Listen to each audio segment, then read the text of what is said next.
नमस्कार दोस्तों, stock market studies में फिर से एक बार आपको दिल से स्वागत करता हूँ। तो इस वीडियो के अंदर बहुत इम्पोर्टेंस कुछ कंपनी का अपडेट शेयर करने वाला हूँ, तो वीडियो को पूरा लास्ट तक देखिएगा। तो उनमें से फर्स्ट जो कंपनी है जिसका नाम है एनटीपीसी। देखिए एनटीपीसी के ऊपर बहुत दिनों से कमेंट्स आ रहा था कि सर एनटीपीसी के ऊपर आप इस सिचुएशन में क्या कर रहे हैं? इस सिचुएशन का मतलब है कि कंपनी के ऊपर टारगेट होने के बाद मैं क्या कर रहा हूँ? तो एक्चुअली कंपनी के ऊपर टारगेट मैंने किस बेसिस में लिया और किस तरीके से एंट्री मिला वो सबसे पहले जानना ज़रूरी है। देखिए कंपनी के ऊपर लगातार एक भागता हुआ सिचुएशन देखने को मिला क्योंकि देखिए कंपनी जब से कोविड के बाद कंपनी जर्नी स्टार्ट की है। कोविड के टाइम इस कंपनी का प्राइस था सिर्फ 70 रुपीज़ के आसपास और आज कहाँ पे है। आज कंपनी करीबन करीबन 400 के ऊपर चला गया। तो 70 रुपीज़ से 426, तो ऑलमोस्ट ऑलमोस्ट अगर इसको कैलकुलेट किया जाए तो 426 डिवाइड बाई 70, तो ऑलमोस्ट 6 गुना के आसपास कंपनी रिटर्न दे चुकी है। तो 6 गुना के आसपास रिटर्न देने के बाद कंपनी अभी क्या करने वाले हैं। देखिए कंपनी के ऊपर अगर डेटा को देखा जाए तो कंपनी लगातार जब कोई भी रेंज के हिसाब से भागता हुआ देखने को मिले, वो कभी ना कभी किसी न किसी जगह पे वो होल्ड किया। तो यहाँ पे होल्ड किया, फिर से जर्नी किया, उसके बाद देखिए फिर से यहाँ पे होल्ड करने का कोशिश कर रहा है। तो इसी के बीच में एक मुझे पैटर्न्स भी देखने मिल गया। जैसे यहाँ पे क्या बना, एक बिग जैसे कप बने, उसके बाद एक छोटा सा हैंडल बने, तो इसको कहा जाता है कप विद हैंडल पैटर्न्स। और फाइनली ब्रेकआउट भी हुआ, ब्रेकआउट कंफर्मेशन भी हुआ। और ब्रेकआउट ब्रेकआउट कंफर्मेशन होने के बाद कंपनी रिटेस्ट भी किया। धीरे धीरे कंपनी क्या कर रहा है, यहाँ से ऊपर जाने का कोशिश कर रहा है। ऊपर जाने का मतलब है कंपनी का जो फाइनली जो टारगेट लेवल है वो कुछ इस तरीके से लेवल्स में है। इस तरीके से लेवल्स का मतलब है कंपनी के ऊपर एक अच्छा खासा टारगेट मिलना। तो एंटी लेवल से, अगर मैं इस एंटी लेवल से टारगेट तक देखूं तो ऑलमोस्ट एक अच्छा खासा जर्नी देखने को मिला। इसके बीच में इलेक्शन का रिजल्ट भी आया था 2024 का। तब सारे कंपनीज के ऊपर इस तरीके से बिग फॉल देखने को मिला। और मैंने आपको तभी बताया कि इस तरीके से एक दिन में बिग क्रैश हुआ, इसको देखकर चिंता मत करिए क्योंकि ये सारे कंपनीज के ऊपर हुआ, मतलब पूरा का पूरा पूरा का पूरा इंडियन मार्केट के ऊपर हुआ। तो सारे कंपनी फिर से रिकवरी करेगा जो कंपनी स्टेबल है। तो यहाँ पे स्टेबल कंपनी के बारे में बात करें तो कंपनी के इस कंपनी के मुझे स्टेबिलिटी लगा। तो जब एंटी बना था उस एंटी लेवल से अगर मैं टॉप तक देखूँ तो ऑलमोस्ट 15% का रिटर्न मिला, वो भी 85 डेज में। तो बहुत शानदार तरीके से एक रिटर्न्स कंपनी के ऊपर मिला था और इसी के बेसिस में मुझे स्ट्रांगली यहाँ पे टारगेट भी मिला। और मुझे लगता है जो सिचुएशन यहाँ पे क्रिएट हुआ है उसके अकॉर्डिंग कंपनी के ऊपर अच्छा खासा जर्नी कंटिन्यूसली कंपनी करते रहेंगे। बाकी इस कंपनी के ऊपर एक चीज़ को और भी नोटिस करना होगा। वो चीज़ क्या है, अगर आपको कंपनीज के ऊपर कंटिन्यू जर्नी करना है तो सबसे पहले आपको फंडामेंटल्स को देखना पड़ेगा। तो लास्ट कुछ फ्यू डेज में कंपनी के ऊपर यहाँ पे वॉलेटिलिटी चल रहा है, एक ही रेंज के ऊपर कंपनी ट्रेड करना शुरू किया है। तो इसके पीछे एक ही रीज़न है कि कंपनी के ऊपर जब रिजल्ट पब्लिश हुआ तो उस रिजल्ट के बाद कंपनी का हालत थोड़ा सा बिगड़ चुका है। अब रिजल्ट किस तरीके से पब्लिश हुआ, आप देख सकते हैं कंपनी के जो मार्च का डेटा था, मार्च के जो सॉरी रेवेन्यूज के बारे में बात करूँ, जो मार्च का जो रेवेन्यूज था उससे ज़्यादा रेवेन्यूज देखने को मिले। मगर कंपनी के एक्सपेंस इतना ज़्यादा हो गया जिसके चलते है कंपनी की जो नेट प्रॉफिटेबिलिटी है वो थोड़ा सा कम हो गया, क्योंकि 6,490 करोड़ से डायरेक्टली 5,500 करोड़ के आसपास देखने को मिला। तो जो प्रॉफिट है वो प्रॉफिट यहाँ पे डाउन हो चुके हैं और इसी डाउननेस के कारण कंपनी के ऊपर एक प्रेशराइज बनता हुआ देखने को मिले। बाकी कंपनी के तो बाकी पॉइंट्स तो ठीक ठाक ही है। जैसे इस कंपनी के अगर मैं इन्वेस्टर के हिसाब से बात करूँ तो देखिए एफएस के पास से 14% होल्डिंग था, वो होल्डिंग बढ़ के आज 17.5% हो चुके हैं। डीएस के पास 30% होल्डिंग था, वो आज घट के 17% हो चुके हैं। तो क्वेश्चन तो यहाँ पे आएगा कि इंस्टीट्यूशन ने तो माल तो बेच दिया, एक्चुअली एफएस ने माल बेचा, सॉरी डीएस ने माल बेचा, उसका डायरेक्टली फायदा किसने उठाया, एफएस ने उठाया। तो पब्लिक के पास पहले जितना होल्डिंग्स था आज भी होल्डिंग्स है, प्रोमोटर के पास पहले जितना होल्डिंग्स था आज भी होल्डिंग है। मतलब इंस्टीट्यूशन कोई भी इस कंपनी के ऊपर माल बेचने के लिए तैयार नहीं है।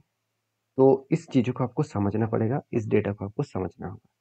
तो बाकी एनटीपीसी के ऊपर मैं बुलिश हूँ, आपके क्या व्यू है जरूर कमेंट्स करना।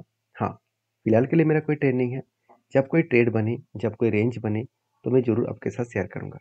नेक्स्ट जो कंपनी उसका नाम है एचसीएल टेक्नोलॉजीज लिमिटेड।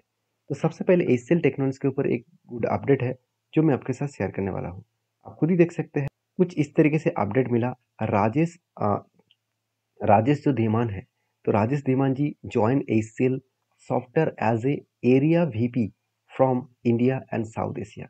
मतलब सिर्फ इंडिया में नहीं, ऑल ओवर साउथ एशिया में इस व्यक्ति के माध्यम से अभी मैनेजमेंट का एक सॉफ्टवेयर जो मतलब एयरसेल एक जो सॉफ्टवेयर कंपनी है, उसका जो एरिया वीपी है, उसको टोटली मैनेजमेंट इस कंपनी करेंगे, मतलब इस व्यक्ति करेंगे।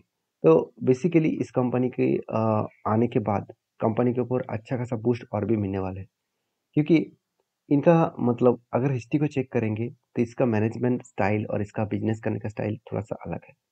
तो इसीलिए मुझे लगता है कोई भी मैनेजमेंट अगर किसी भी कंपनी के ऊपर अच्छा मैनेजमेंट को रखा जाता है, तो उस कंपनी के ग्रोथ बढ़ने का चांसेस बढ़ जाता है। मान के चलिए आपका एक बिजनेस है, उस बिजनेस ने आपने अगर सही एम्प्लॉय रखा, तो उस बिजनेस को मतलब अगर लॉस मेकिंग बिजनेस भी है, तो उसको वो प्रॉफिटेबल में लेके आएंगे। अगर आपने सही एम्प्लॉय नहीं रखा, तो आप कितना भी प्रॉफिटेबल बिजनेस मतलब पहले करते थे, वो प्रॉफिटेबल बढ़ेगा ही नहीं, क्योंकि उस आपका एम्प्लॉय बेकार है। उस बेकार एम्प्लॉय के कारण आपका बिजनेस का भी ग्रोथ कम हो गया। तो इसीलिए हमेशा मैनेजमेंट को बहुत इंपॉर्टेंस माना जाता है किसी भी कंपनीज के लिए। तो क्या कंपनी का हालत अभी सही तरीके से ठीक ठाक चल रहा है? अगर उसको देखूँ तो कंपनी के देखिए रेवेन्यूज में कोई भी चेंजेस नहीं है, क्योंकि इतनी शानदार कंपनी के ऊपर हमेशा आपको ग्रोथ देखने को मिल जाएगा। उसी तरीके से प्रॉफिट ग्रोथ भी देखेंगे, तो इस बार भी कंपनी हाईएस्टली प्रॉफिट को जनरेट किया, जो दिसंबर में 2023 में 4,300 करोड़ के आसपास टोटल प्रॉफिट हुआ था। इस बार 4,260 करोड़ के आसपास प्रॉफिट हुआ। तो ओवरऑल ओवरऑल कंपनी की जो प्रॉफिटेबिलिटी है, वो शानदार तरीके से प्रॉफिटेबिलिटी को ग्रोथ किया। अब इसी प्रॉफिटेबिलिटी के कारण कंपनी के ऊपर अच्छा खासा यहाँ पे जर्नी देखने को मिला। बाकी रही बात कंपनी के टेक्निकली चार्ट पैटर्न्स का, आप यहाँ पे देख सकते हैं एसीएल टेक के ऊपर जो मुझे डेटा चाहिए था, वो मुझे फाइनली मिल चुका है, क्योंकि कंपनी के ऊपर शोल्डर कम बिग हेड उसके बाद शोल्डर बने। फाइनली यहाँ पे ब्रेकआउट भी हुआ, और ब्रेकआउट भी जब हुआ हाई वॉल्यूम के साथ ब्रेकआउट हुआ। जो वॉल्यूम के जो मूविंग एवरेज था उसके ऊपर कंपनी का ब्रेकआउट किया है, मतलब पॉसिबिलिटी ज़्यादा है कंपनी एक अच्छा खासा जर्नी करेगा। तो ब्रेकआउट एंड ब्रेकआउट कन्फर्मेशन भी हुआ, तो मुझे लगता है एक अच्छा खासा जर्नी यहाँ पे मिल सकता है। वो जर्नी कितना मिल सकता है? 27% के आसपास। जो रेंज निकल कर है करीबन करीबन 2172 रुपीज़ के आसपास। तो मैं कोई आपको यहाँ पे बाई सेल का रिकमेंडेशन नहीं कर रहा हूँ। मैं जिस स्ट्रैटेजीज को फॉलो करके काम करता हूँ, जिस तरीके से मैं काम करता हूँ, वो मैं आपके साथ शेयर कर रहा हूँ, क्योंकि इस पैटर्न्स को मैं बहुत टाइम्स मतलब सबसे ज़्यादा टाइम्स अगर किसी भी पैटर्न्स को मैं यूज़ करता हूँ, वो है कप धरने पैटर्न्स, और दूसरा है शोल्डर कम हेड कम शोल्डर पैटर्न्स। ये दोनों पैटर्न्स मैं हमेशा ज़्यादा से ज़्यादा यूज़ करता हूँ। अगर कंपनी का फंडामेंटल फाइनेंशियल ठीक है, अगर इस तरीके से कोई टेक्निकली चार्ट पैटर्न्स बना है, तो उस ट्रेड को मैं जरूर कंटिन्यू करता हूँ। तो फाइनली इस कंपनी के ऊपर जो डेटा देखने को मिला उसके अकॉर्डिंग बात करूँ तो कंपनी का क्वार्टर रिजल्ट के हिसाब से कंपनी का सेल्स का ग्रोथ लगातार बढ़ते चले गए, और कंपनी का प्रॉफिट ग्रोथ भी देखेंगे तो यहाँ पे भी अच्छा खासा जंप देखने को मिला। और यही कारण की वजह से मैंने इस कंपनी के ऊपर पॉजिटिव डिसीजन सिर्फ नहीं लिया, इसके पीछे दूसरा भी रीज़न है। कंपनी के ऊपर अगर मैं कैपेक्स के बारे में चर्चा करूँ, तो अगर देखेंगे तो कंपनी इस बार जो कैपेक्स का अनाउंसमेंट किया, जो पिछले बार का जो कैपेक्स था, सेम टू सेम लेवल का कैपेक्स को कंपनी कंटिन्यू कर रहा है। और ये ऑब्वियसली एक गुड पॉइंट्स है। और दूसरी बात ये भी है कि कंपनी के ऊपर जो मैनेजमेंट है, उसके साथ साथ कंपनी के ऊपर जो इन्वेस्टर है, वो इस कंपनी को बहुत ज़्यादा ट्रस्ट करते हैं।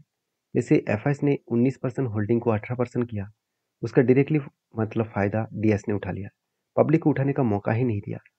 तो कंपनी अगर अच्छा है तो उसके ऊपर हमेशा आपको ट्रेड मिलता रहेंगे, क्योंकि इस कंपनी के ऊपर आज मुझे पहली ट्रेड नहीं मिला, पहले भी मिला था। देखिए किस तरीके से मिला, same to same pattern, cup with pattern, breakout हुआ, रिटेस्ट किया, बूम।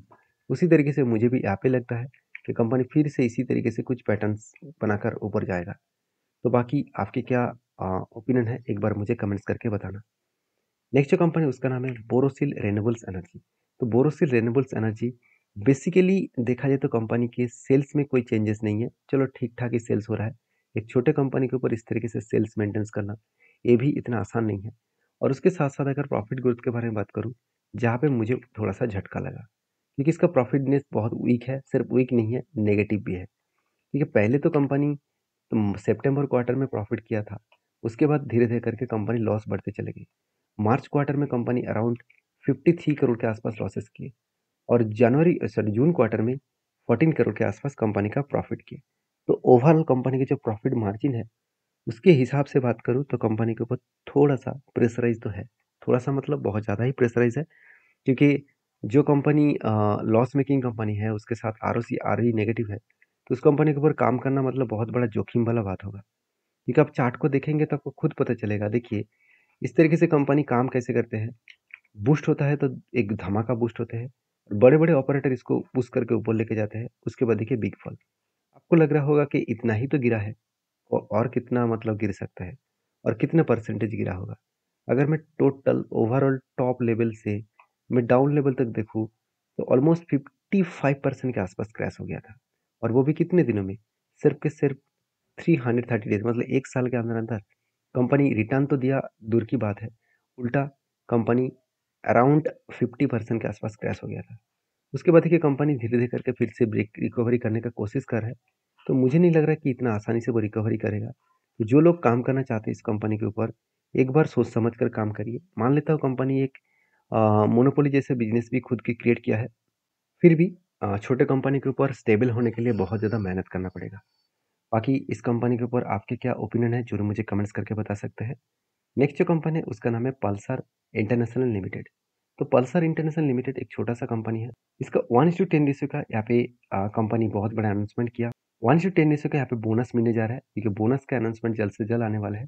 क्योंकि 1:10 रेशियो का मतलब होते हैं हर 10 शेयर के बदले कंपनी आपको 1 शेयर देने वाला है।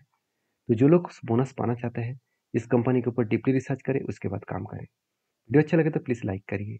Thank you.